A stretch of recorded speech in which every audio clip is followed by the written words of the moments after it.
अस्सलाम वालेकुम and welcome to another video. आज की वीडियो में मैं आपको सिखाऊंगी शलजम बनाना। शलजम जो हम बनाएंगे ये बड़े ही डिफरेंट स्टाइल से बनाएंगे, ठीक है। वो तमाम लोग जिनके बच्चे जो हैं वो शलजम नहीं खाते, इवन डैड के बड़े भी जो हैं वो शलजम नहीं खाते कि जनाब अली इसका जायका अच्छा नहीं, ये कड़वाहट का शिकार हैं या कोई नए स्टाइल से बनाएं। तो आज हम बड़े ही डिफरेंट तरीके से इनको बनाएंगे और इंशाल्लाह ताला आपके बच्चे बड़े हर कोई जो है वो इस तरीके से जो है वो शलजम खाना पसंद करेंगे। अच्छा, शलजम के बारे में मैं आपको एक बात बताती चलूँ कि जब भी आपने इसको तैयार करना है, आपने कोशिश करनी है कि आप थोड़ी-सी एक मुट्ठी जो है वो पालक ले लें। जब आप शलजम के अंदर पालक डालते हैं तो इसका जायका जो है वो बड़ा ही लाजवाब बनता है। इवन दैट कि आप अगर शलजम में गोश्त भी डालते हैं तो पालक और शलजम का जो जायका होता है ये उसको भी पीछे छोड़ देता है। तो सबसे पहले मैंने 1 किलो के करीब जो है वो शलजम लिए हैं, इनके छिलके उतार लेने हैं। आजकल चूँकि न्यू शलजम हैं तो आपने क्या करना है, इसका छिलका जो है वो थोड़ा-सा मोटा काटना है। उसकी वजह ये है कि अभी शलजम जो हैं वो इतने मीठे नहीं जितने कि बाद में आने वाले जो शलजम हैं वो मीठे होंगे। तमाम शलजम को हम अच्छे तरीके से काट लेंगे। काटने के बाद आपने इनको अच्छे से वॉश करना है और वॉश करने के बाद आपने इनको दरमियान से काट के बारीक-बारीक काटना है। उसकी वजह कि जब आप इसको बारीक-बारीक काटते हैं तो ये बड़ी जल्दी जो है वो बॉयल हो जाते हैं। तो बेसिकली हमने असल में इसको बॉयल ही करना है ताकि हम इसको अच्छे तरीके से पका सकें। ठीक है जी, ये मेथड जो है वो हर कोई जानता है। शलजम को काटने के बाद हम पालक को काटेंगे। ठीक है जी, तो पालक जो है वो मैंने 1 मुट्ठी के बराबर ली है, ठीक है।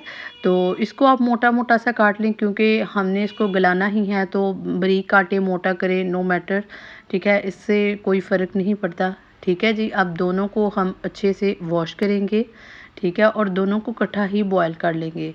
अगर आप किसी देचकी में बॉयल करना चाहते हैं तो आप देचकी में कर सकते हैं। अगर आप इसको प्रेशर कुकर में करना चाहते हैं तो आप प्रेशर कुकर में भी इसको कर सकते हैं। ठीक है, प्रेशर कुकर में इनको बॉयल करने का फ़ायदा ये होगा कि ये जल्दी बॉयल हो जाएगी।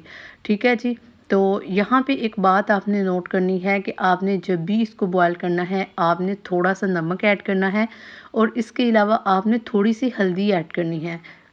पानी जिसमें आपने इनको बॉयल करना है, आपने ज़्यादा इस्तेमाल नहीं करना। उसकी वजह ये है कि ये जो पानी है, ये बाद में हमने वेस्ट करना है क्योंकि क्योंकि पालक और शलजम की जो कड़वाहट है वो इस पानी के अंदर आ जाएगी और इस पानी को हम वेस्ट कर देंगे।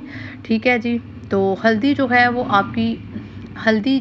आपकी जो सब्ज़ी है इसको प्योर करेगी, इसके ऊपर जितने भी जरासीम लगे हैं उनको ठीक करेगी और नमक जो है वो आपके शलजम को गलाने में हेल्प आउट करेगा।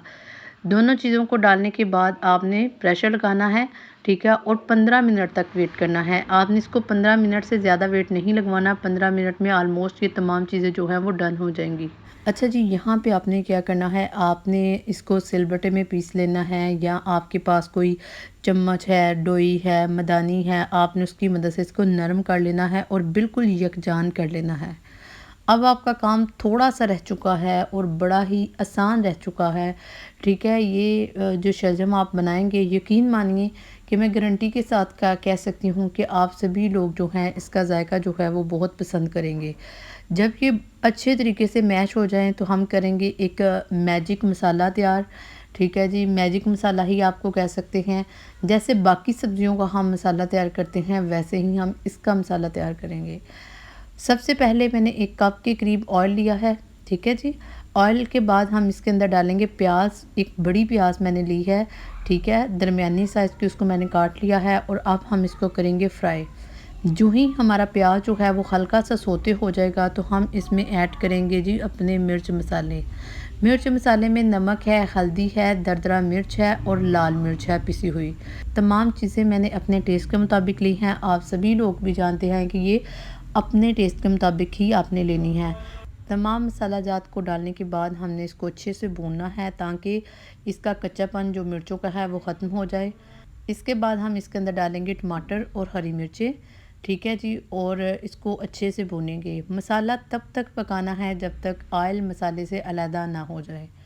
इसके बाद आपने इसमें अंदर डालना है जी शलजम, जिसको हमने बॉयल कर लिया था। अल्हम्दुलिल्लाह तकरीबन आपको अब 5 या 10 मिनट लगेंगे 2 मिनट आपने इसको मसाले के अंदर भूनना है और उसके बाद आपने इसको दम पे लगा देना है। दम पे आपने इसको 5 मिनट लगाना है, भूनना आपने इसको 2-3 मिनट है, ठीक है। अल्हम्दुलिल्लाह सालन बड़ा ही ज़बरदस्त रेडी हुआ है। अगर आपके बच्चे जो हैं वो नहीं खाते तो आप इसके ऊपर थोड़ी-सी चीज़ ऐड कर दें।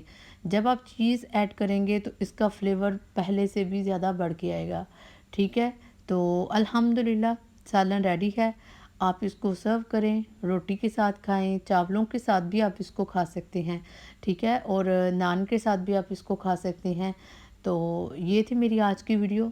उम्मीद है कि आपको वीडियो अच्छी लगी होगी। अगर आपको मेरी वीडियो अच्छी लगती हैं तो आप वीडियो को लाइक कीजिए, शेयर कीजिए और कमेंट बॉक्स में मुझे अपनी कीमती राय का इज़हार ज़रूर कीजिए। मिलते हैं किसी और वीडियो में, तब तक अल्लाह हाफ़िज़।